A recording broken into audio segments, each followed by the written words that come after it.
Well, the Interstate Bridge Replacement Project, or IBR, will finally begin construction next year, or at least that's the plan.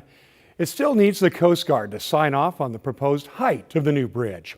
Well, that hurdle saw delays thanks to the government shutdown. And if that approval arrives, the project would still need to finish its long-delayed environmental review and receive the federal green light. There's also a big money question. Right now, IBR has about $5.5 billion in funding lined up and an estimated cost of $6 billion. But that estimate is 3 years old. State lawmakers are expecting a new estimate next month, and given the pace of inflation, it's widely expected to be a lot higher. The next 6 months or so will determine whether IBR can succeed where the Columbia River Crossing project failed back in 2013. Which is why it came as a surprise when Program Administrator Greg Johnson, you see right there, who has led the project since 2020, announced that he plans to step back in December. Anthony Masuk, our transportation expert, sat down with Johnson earlier this week to ask him why he decided to leave and what he says to critics who contend that his departure at this stage signals trouble. Anthony, I am forever an optimist. I thought we would be in construction by now, but some of the scheduled things are out of our control. We have other partners who control schedules and processes. So we continue to plug along and do smart things to move this program forward to get it into construction. Johnson's resignation announcement said that he was leaving for personal reasons, so we asked him to expand on that. It was not an easy decision, but when I came out here, I committed to 3 to 5 years, and it's coming on 5.5.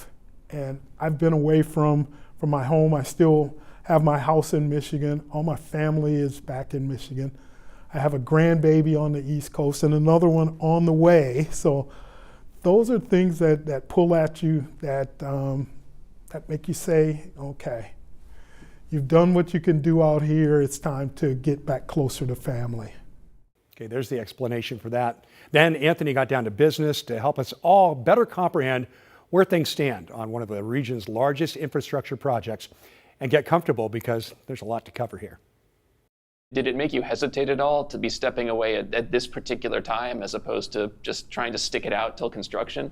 Oh, it was a tough decision to leave this program. I have led this thing through some very tenuous times and through some great successes. And I'm very proud of the work that we've done. But there's always something else. If I would have stayed to then, well, why don't you stay until we get shovel in the ground? Well, why don't you stay until this? And I could have been out here forever. So, I mean, what do you say to the critics who would suggest that your departure at this stage signals something more? Well, Anthony, I've heard from folks who said, well, he's afraid of the cost estimate that's going to come out in December. And that's a ridiculous statement. The cost will be what a contractor tells it's going to cost to build this thing. We're putting all of our best thoughts together to go through any risk development, to understand inflation pressures, escalation, potential tariff impacts. All of those things go into determining what we estimate this cost will be. And I am not afraid. I've done this for 42 years, and I've put big numbers out before, and that does not cause me fear or any trepidation. So folks who say that don't understand, number one, they don't understand my makeup and that I've done tremendously tough things in my career. And number two, it just shows that they don't understand the processes that we go through to get to these estimates. And you have to be able to explain, why costs are going up. And I tell folks, just take a look around the country. Look at the mega projects around the country. You see these significant increases all over. And IBR is not immune to that. I'll use your word. The critics, they want to say, well, IBR is doing something wrong and it's not that. It's just no one could have projected the inflationary spiral we've seen since our last estimate. But what do you do? What are you going to be saying to the DOTs, to the other partners, if this estimate does come back in December and it's, a couple billion higher? What my words to the DOT and to this region in general is we have enough money to get significant things built on this project. Not starting would be the worst idea. We have to get started because once you get started, that your hedge against inflation and escalation is getting things started.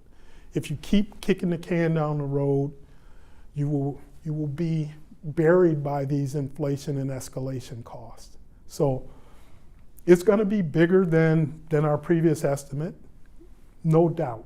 But the key is get started, get something built, and start finding ways to bring and attract other dollars to this program. So when you say get started on the stuff up front, what parts of the project would get done first if you're left trying to find more money for kind of the tail end down the road? So the first thing that you're going to see is the bridge itself. Getting that bridge started because it's a long, probably 5 to 5.5 years of construction on a bridge of this size and this complexity. So that's going to be the first contract that we would let. Then you have the approaches that tie the bridge back into the existing freeway. That's the next major step. Getting the old bridge taken out because you're now going to have a forest of piers in the water that would impede traffic, river traffic. So taking the old bridge out.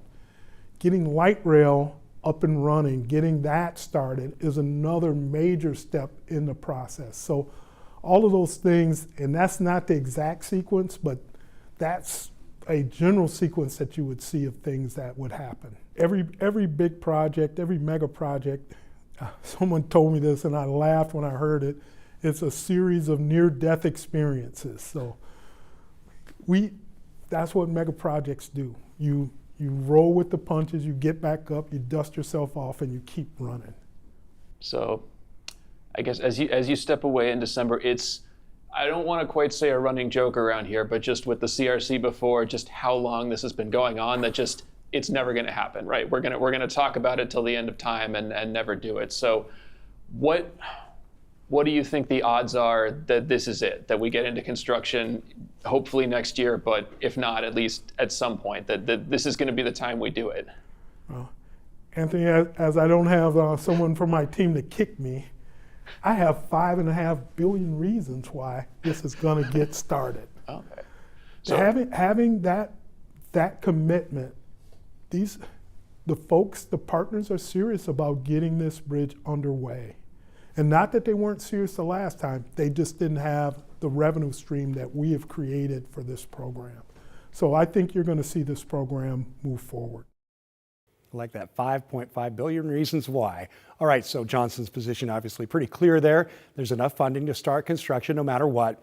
But if there is a major budget gap, how do you fill it? Could it mean higher tolls, cutting out some of the later parts of construction? Johnson didn't make either sound very likely. Tolling is somewhat inelastic at a certain level. If you keep raising tolls, people will find alternative ways of moving.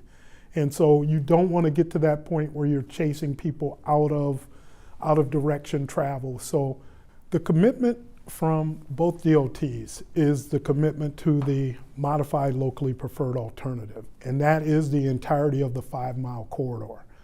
And we've seen projects that take longer times because of funding shortages and things of that nature, constructability issues. So right now, the commitment is to build this entire program. And it may take time. We've seen projects up north in Washington. Some of those corridors have taken 20 years to construct in total. So I don't know if that's going to be the case here, but we have models for how those things have played out. Now, one of our last questions for Johnson was, you always planned to step away after 5 years, but you also said you hoped to be in construction by then. So if you had to do it again, knowing how the delays would stack up, would you have ever left Michigan in the first place? Yes, I would. this has been a professional challenge. And like I said, I've worked on other complicated things. I worked on the Gordie Howe Bridge between Detroit and Windsor, Canada, 2 countries. But this has been that challenge of a lifetime. And no, I have no regrets of coming out here to help shepherd this project forward. How does the politics compare of 2 countries versus Portland and Vancouver with the bridge? That's a great question, Anthony. Personally, the 2 countries were easier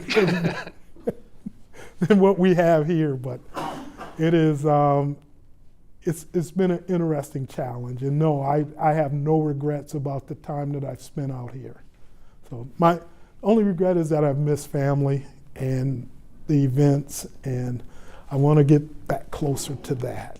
What are you most excited about when the bridge is done driving over? What do you think is going to go through your mind? Well, first off, I will be back.